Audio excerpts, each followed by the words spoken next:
Solange es journalistische Medien gibt, gibt es auch Kritik an diesen Medien. Gerade aktuell in den letzten Jahren in Deutschland hört man häufig Vorwürfe, die Medien würden eine eigene politische Agenda verfolgen, sie würden nicht neutral oder ausgewogen berichten. Wir wollen uns jetzt mal anschauen, was da wirklich dran ist.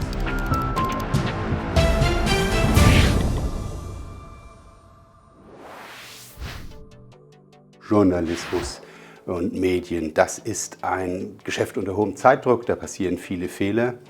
Und außerdem sehen wir durch die Digitalisierung in den letzten 20 Jahren eine Entwicklung, die dazu führt, ja, dass journalistische Qualität schwerer erkämpft werden muss, dass es auch journalistische Einbußen gibt. Aber diese pauschale Kritik ist so nicht gerechtfertigt und spiegelt sich auch nicht in den Befragungen zum Vertrauen und zur Glaubwürdigkeit in der Bevölkerung. Schauen wir auf die überregionale Presse. Da ist es ja so, dass tatsächlich die politische Ausrichtung ein Segmentierungskriterium ist. Und das heißt nicht, dass diese Berichterstattung schlecht sein muss, aber sie ist natürlich jeweils mit bestimmten Werten auch verknüpft. Wieder ein bisschen anders liegt die Sache beim öffentlich-rechtlichen Rundfunk. Der wird ja auch oft als Staatsfunk gescholten. Das ist er in Deutschland nicht.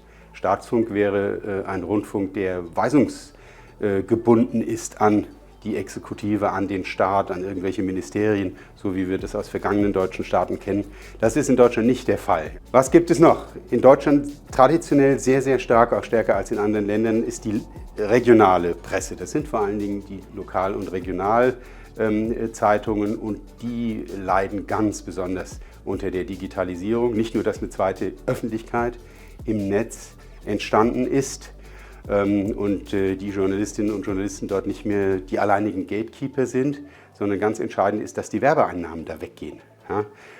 Und zwar in großem, großem Maß. Und das ist sicherlich eine wichtige Pressegattung, die durch die Digitalisierung sehr, sehr stark eingeschränkt wird. Und es ist vor allen Dingen deshalb eine wichtige Pressegattung, weil häufig es ja so Monopole von Lokalzeitungen gibt, also eine Lokalzeitung am Platz in der Stadt, in der Region und deshalb diese Lokalzeitungen eigentlich noch ein Forum sind, eines der wenigen, das nicht so polarisiert ist, wie wir das aus den sozialen Medien kennen. Das nehmen die Leserinnen und Leser aber gar nicht so positiv zur Kenntnis, zumindest ein großer Teil. Die Leute sind es gar nicht mehr so gewohnt, unterschiedliche Meinungen in so einem binnenpluralen Medium aushalten zu müssen. Das ist ja in den sozialen Medien ganz anders, wo es tatsächlich sowas gibt wie Filterblasen und Homophilie, dass man also seinesgleichen sucht. Damit sind wir bei der letzten Kategorie von journalistischen Medien, über die ich sprechen will. Das sind eben die Online-Medien.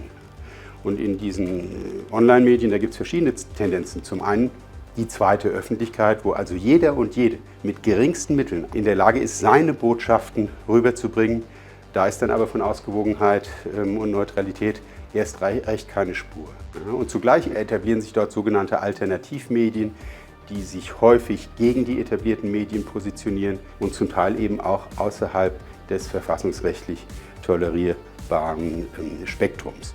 Insgesamt, und um den Bogen nochmal zum Anfang zu schlagen, die Situation ist jetzt nicht dramatisch in Deutschland. Also wir liegen im Internationalen Index der Pressefreiheit auf Rang 21 von 180 Ländern. Und das spiegelt sich auch im Vertrauen wider. Also früher waren es 8% davor, die den Medien gar nicht vertraut haben. Das hat sich jetzt verdoppelt bis verdreifacht. Aber zugleich hat sich auch die wesentlich höhere Zahl derjenigen, die den Medien vertrauen, mehr als verdoppelt.